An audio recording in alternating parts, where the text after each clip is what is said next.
आम्ही म्हणजे तुम्ही आम्ही सारे ज्याला पोट आहे तोंड आहे जीभ आहे सोस आहे चमचमीत गाड्याचा ते आम्ही सारे खवय्ये आम्ही सारे खवय्ये सारे खवय्ये आम्ही सारे खवय्ये शिकविता नवे काही बनवावे किती किती चोचले ते जिभेचे हे पुरवावे छान छान देशी विदेशी पदार्थ जाणून घ्यावे चुकता चुकता करता करता खावे अन खिलवावे आम्ही सारे खवय्ये आम्ही सारे खवय्ये सारे खवय्ये आम्ही सारे खवय्ये दनाना दिरना दिरना दिम दिम दनाना दिम दनाना दिम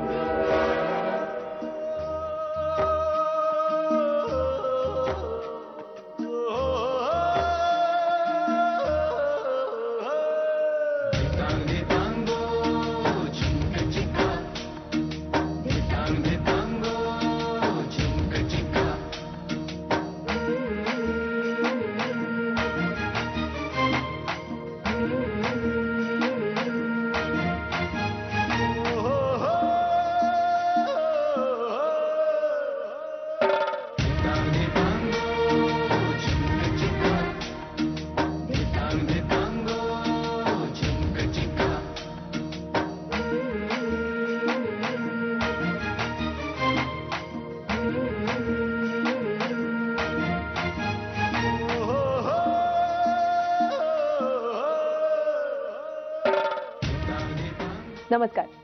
बादशाह मसाला प्रस्तुत आम्ही सारे खवय्ये कोकणी महोत्सव मध्ये तुमचं सगळ्यांचं मनापासून स्वागत.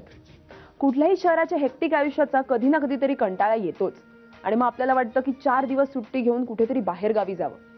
आणि बाहेर गावी जायचं म्हटलं की सगळ्यात पहिलं कुठलं ठिकाण डोक्यात येतं? कोकण. तर तुम्हाला घर बसल्या कोकणाचा अनुभव देण्यासाठी आम्ही सारे खवय्येची संपूर्ण टीम कोकणात आली आहे आणि पुढचा महिनाभर तुम्हाला कोकणातल्या वेगवेगळ्या भागातले वेगवेगळे डिशेस शिकायला मिळणार आहेत. आता आज आपण आलोय मामाच्या गावाला. माझ्या मामाच्या गावाला नाही, रस्टिक हॉलिडेजला.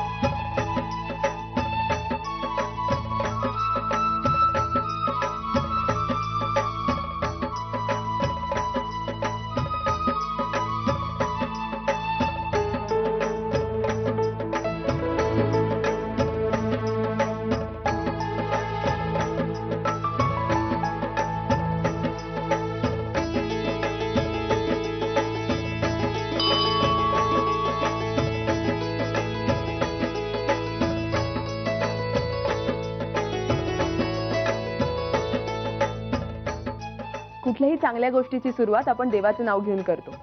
तर ह्या कोकणी महोत्सवाची सुरुवात सुद्धा आपण देवाचं नाव घेऊनच करणार आहोत आणि ह्यासाठी आपण आलोय 400 वर्ष जुन्या राजवाडी देवळात. तर चला ह्या देवळाबद्दल आणि रस्टिक हॉलिडेज बद्दल भरपूर माहिती मिळवूया रस्टिक हॉलिडेजच्या ओनर शिल्पा करकरे यांच्याकडून. नमस्कार. नमस्कार. आम्ही सारे खवय्येमध्ये तुमचं दोघांचं स्वागत. रस्टिक हॉलिडेज तर्फे तुमचं पण मनापासून स्वागत. थँक्यू. मला ओळख करून देता? हो, हे नितीन करकरे, नितीन करकरे, रस्टिक हॉलिडेजचे ओनर. मला सगळ्यात आधी या देवळाबद्दल सांगा ना. हे साधारण 400 वर्ष जुनं मंदिर आहे. इथली खासियत म्हणजे एक बाहेर गरम पाण्याचं कुंड आहे ज्याच्यात ऑलमोस्ट तुम्ही तांदूळाची पुरचुंडी टाकली तर भात शिजतो. दुसरा भाग म्हणजे की इथे जे मंदिर आहे तिथे खाली शंकराची पिंडी आणि वरती गणपतीचं देऊळ आहे. एक थोडं रेअर कॉम्बिनेशन. हो, हे कधीच नाही बघा. आणि दुसरं म्हणजे हे तुम्ही सभामंडप जो बघताय हो लाकडाच्या पॅनल्समध्ये कोरीव काम केलेलं आहे ज्याच्यावर मॅथॉलॉजिकल स्टोरीज आणि इतर काही चित्र रेखाटलेली आहेत. जनरली आमचा प्रयास असतो की येणाऱ्या लोकांना अननोन डेस्टिनेशन्स दाखवायचे. त्यापैकी हे एक आहे कारण हे कमी गर्दीचं ठिकाण आणि गडबड गोंधळ नाही ज्याच्यासाठी आपण मुंबईतली मंडळी म्हणजे असुसलेले असतात. हो खरंच एवढी शांतता मुंबईत किंवा कुठल्याही बघा. शहरात आजकाल मिळतच नाही. मिळतच नाही. आणि मला रस्टिक हॉलिडेज बद्दल पण सांगा. रस्टिक हॉलिडेज हे ॲक्च्युली आम्ही सुरू केलं थीम टुरिझम ह्या दृष्टिकोनातून. म्हणजे तुम्ही नुसतं येऊन इकडे राहा असं नव्हे. 200 वर्ष जुनं आम्हाला जे घर मिळालेलं आहे आमच्या पिढीच्या, त्याचं एक जतन करतो आम्ही वारसा. आणि त्याच्या बरोबरीने आम्ही ही मातीमध्ये कॉटेजेस बांधलेली आहेत, ज्याच्यामध्ये आम्ही पारंपरिक दिवाळी असते, श्रावण सरी म्हणून पावसाळी ट्रिप असतात, चला जाऊ माहेरा म्हणून लेडीज स्पेशल असतं, आणि प्लस आर्ट रिलेटेड खूप आम्ही वर्कशॉप्स ऑर्गनाईज करतो. आणि मेनली आमचं जे सगळ्यात पॉप्युलर आहे ते मामाच्या गावाला जाऊया, मुलांसाठी आणि मोठ्यांसाठी मजेसाठी कॅम्प. अरे वा.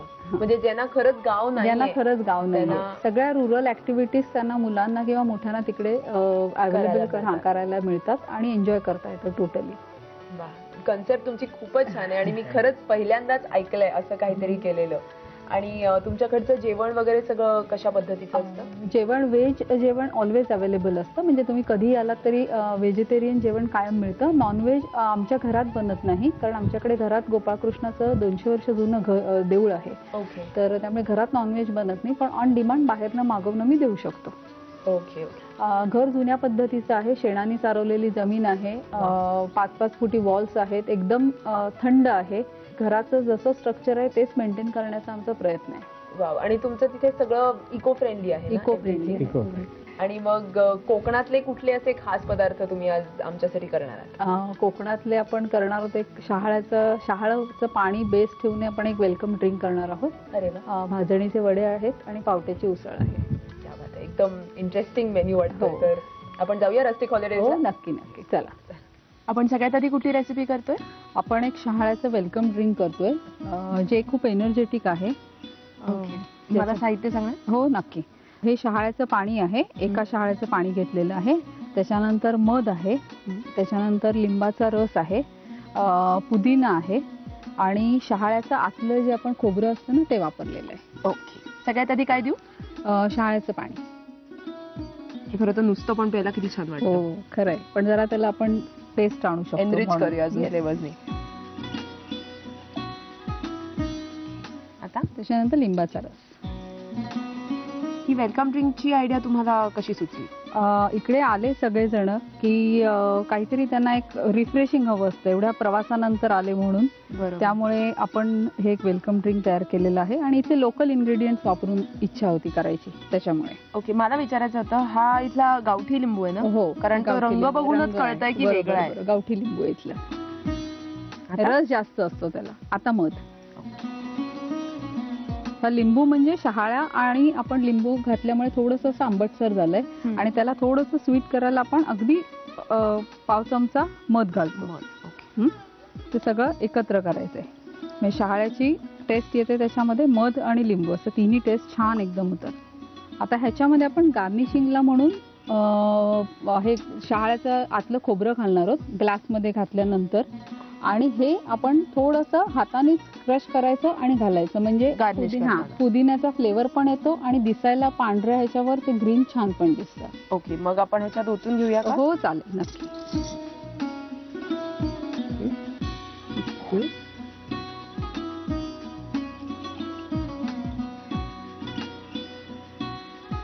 आता आपण शहाळ्याचं नारळ घालून घेऊया, त्यातलं गर जो असतो तो.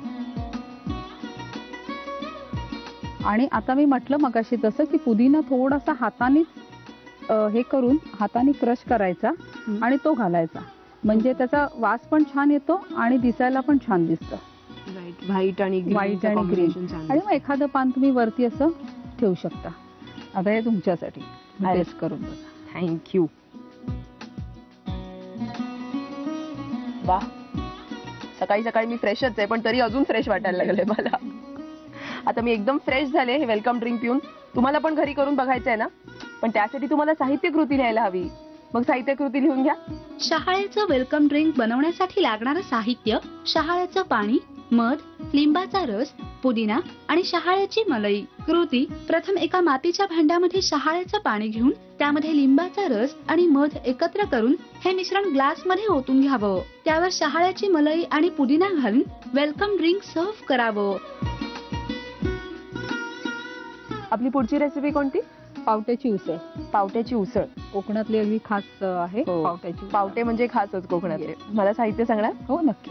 हे भिजवलेले पावटे आहेत. हे रात्री भिजत टाकलेले आहेत आणि सकाळी ते भिजलेले आहेत. त्याच्यानंतर हिंग, कोथिंबीर, त्याच्यानंतर हा गोडा मसाला आहे, हळद, गूळ, तिखट आहे.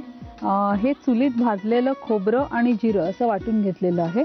त्याच्यानंतर मोहरी, मीठ आणि ओलं खोबरं. आता आपलं पातेलं एकदम गरम तापलंय. आता वळूया पुढच्या कृतीकडे. तर आता आपण काय करणार? तेल टाकूया पहिल्यांदा.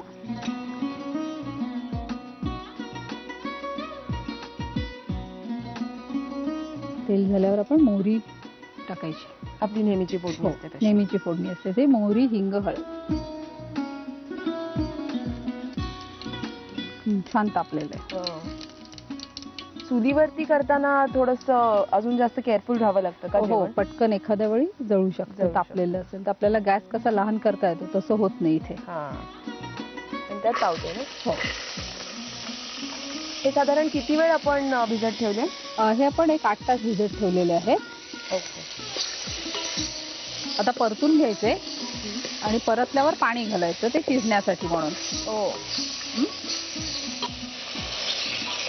पावटे भिजतील एवढं पाणी घालायचं. अच्छा. ही आपण सुकी उसळ करणार आहोत का? असं? नाही नाही, ओलीच उसळ आहे. हा, ओलीच उसळ असते. थोडंसं मीठ घालूया.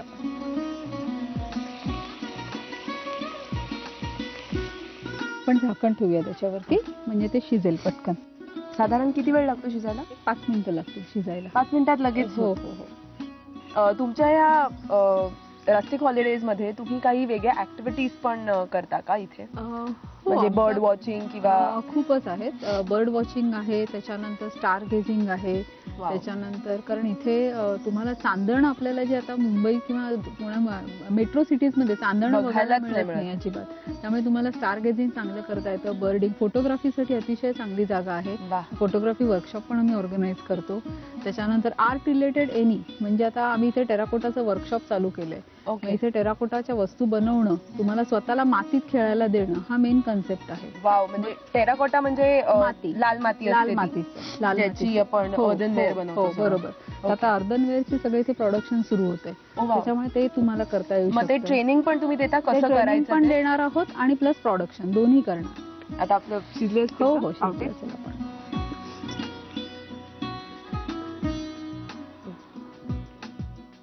मग त्याच्यामध्ये आपण गूळ घालूया आधी. मग गूळ विरघळायला जरा कठीण असतो त्याच्यामुळे. वेळ लागतो. हा, आणि गूळ जरा आपल्या अंदाजापेक्षा थोडासा जास्त लागतो. अच्छा. कारण पावट्याला थोडीशी उग्रच चव असते त्याच्यामुळे. गूळ घातला की आपण तिखट घालूया. तिखट आपल्याला चवीनुसार घालायचे. खूप तिखट हवं असेल तर जास्त घालू शकतो आपण. त्याच्यानंतर हा आपण जो जिरं खोबऱ्याचा मसाला घातलाय तो. हा काय म्हणाला तुम्ही? चुलीत भाजलाय चुलीत खोबरं? भाजलेलं खोबरं आणि जिरं असं आणि आहे. मग हा, पाट्यावरती? मग पाट्यावर वाटलेलं आहे. हे खरं सांगायचं तर आपल्याला जशी चव हवी ना तसं थोडंसं आपण घालायचं असतं. त्यामुळे प्रमाण आपण म्हणतो ना, पूर्वीची जी पद्धत आहे चिमटीने घालण्याची हम्म. तशीच म्हणजे पद्धत अगदी चमच्याने नाही. हा, नाही, चमच्याने नाही. Right. आता आपण गोडा मसाला घातला. गोडा मसाला घातला. कोकणात ओलं खोबरं खूप वापरलं जातं. हो, सगळ्या ओलं खोबरं recipes खूप मध्ये. वापरलं जातं. ओलं खोबरं, सुकं खोबऱ्याचं पण वाटणी जास्त लावली जाते. हम्म. आपण गार्निशिंगला थोडंसं आतमध्ये घालणार आहोत आणि नंतर आपण गार्निशिंगला वर्ण. वर्ण घालणार आहोत.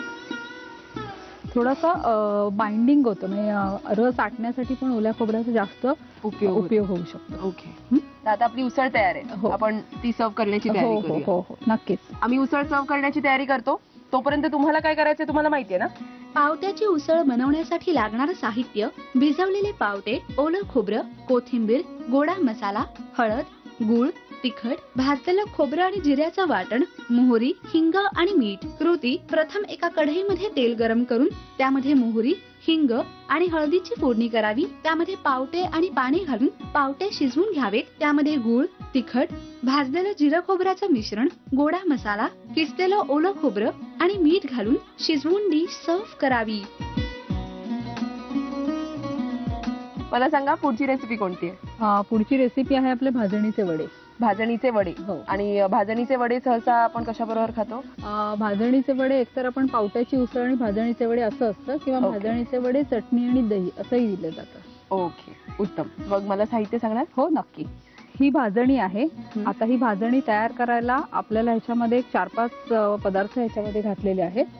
हरभरा असतो, काळे उडीद असतात, त्याच्यानंतर ज्वारी घातली जाते. हे सगळं आपण चुलीवर भाजून घ्यायचं. धने, त्याच्यानंतर जिरं आणि मेथी हे सगळं चुलीवर भाजून घ्यायचं आणि मग नंतर ते वाटलं जातं. मग ही झाली तयार भाजणी. ते घेतलं, त्याच्यामध्ये आपण थोडीशी हळद घालायची, त्याच्यानंतर तिखट आणि मीठ. आता वळूया कृतीकडे. तर सगळ्यात आधी काय करणार? आधी आता भाजणी घेऊया आपण.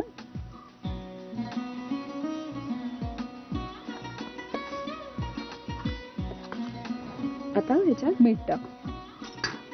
मीठ घातलं, मग हळद, त्याच्यानंतर तिखट आणि गरम तेल,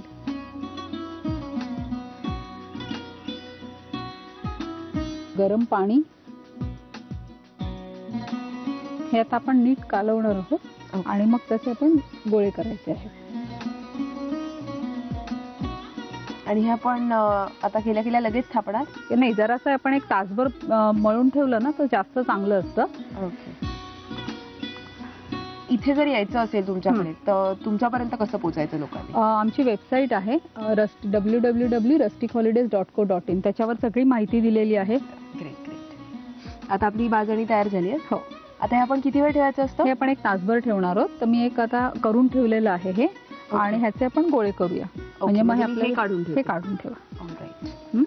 ह्याचे आपण एक साधारण मीडियम साईजचे गोळे करायचे.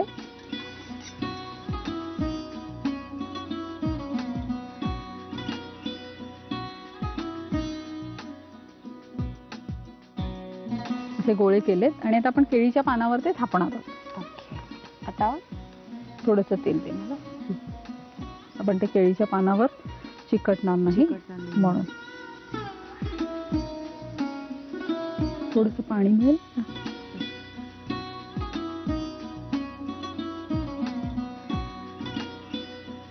पाण्याने जास्त छान थापले जातात का?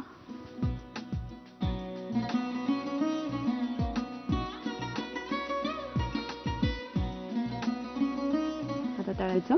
हो चालेल.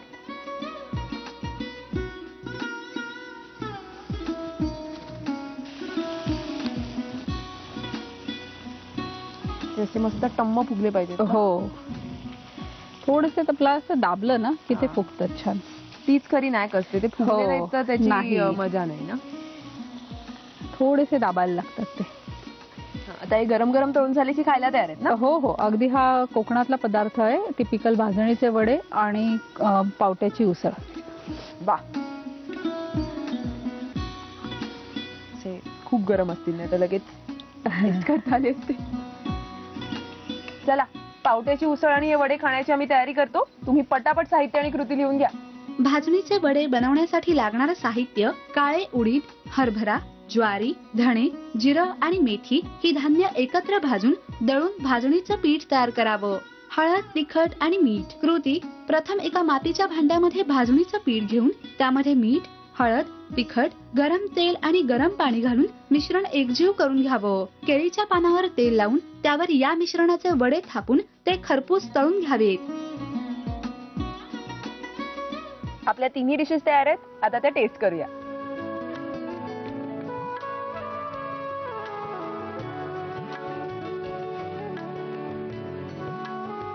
अप्रतिम झालं. एवढा खुसखुशीत आहे वडा. मस्त. नाही खास खावा. तिन्ही डिशेस उत्तम झालेल्या आहेत. तुम्हाला माहितीये, कोकणात आल्यापासून माझी भूक दुपटीने वाढलीये. का माहितीये? वारा गार असेल की भूक जास्त लागते. तुम्हाला सुद्धा या डिशेस टेस्ट कराव्याशा वाटतायत ना? मग तुम्हाला त्या टेस्ट करायच्या असतील तर त्या तुम्हाला घरी करून बघाव्या लागतील. मग त्या घरी करून बघा आणि कशा झाल्या ते आम्हाला कळवा. आणि त्यासाठी आमचा पत्ता लिहून घ्या. आम्ही सारे खवय्ये. Zee Marathi, post bag number 1, Andheri पूर्व, मुंबई 99, भारत TVC. झी मराठी @ZeeNetwork.com. सगळ्यात आधी ऍक्च्युली झी मराठी आणि आम्ही सारे खवय्येच्या संपूर्ण टीम कडून तुमचे आभार. तुम्ही आम्हाला इथे बोलवलं, एवढी छान जागा आम्हाला दाखवली, तेवढे छान डिशेस आम्हाला खायला घातलेत आणि आमच्याकडून ही छोटीशी भेटवस्तू तुमच्यासाठी. Thank you very much. पानावर वाढलेलं सगळं अन्न संपवावं असं लहानपणापासून आईने मला शिकवलंय. म्हणून हे सगळं संपवण्याची जबाबदारी आता माझ्यावर आहे. तर हे मी आता खाऊन घेते. पण अशाच छान छान काही रेसिपीज आपण पुढच्या सगळ्या भागांमध्ये शिकणार आहोत. आजचा भाग इथेच संपलाय. पुन्हा भेटूया पुढच्या भागात. तोपर्यंत मस्त खा, स्वस्त रहा आणि पाहत रहा बादशाह मसाला प्रस्तुत आम्ही सारे खवय्ये कोकणी महोत्सव. नव्या नव्या चवी ढवी विसरल्या ह्या तुम्हासाठी. हवे हवेचे पंगत किस्से. आज तुम्ही आम्हाला कुठले पदार्थ दाखवताय अस्सल कोकणातले? गोळा आळू खात रहावे खावे आणि ताकातलं घावण. अरे वा, आळू तर काय भरमसाठ असतो इकडे. संध्याकाळच्या वेळी आला स्वयंपाकघरात गोळ्या आळवाचा वास सर्वांसमक्ष भरवतो माझ्या मंजिरीला घावण्याचा घास. अरे क्या बात आहे. आम्ही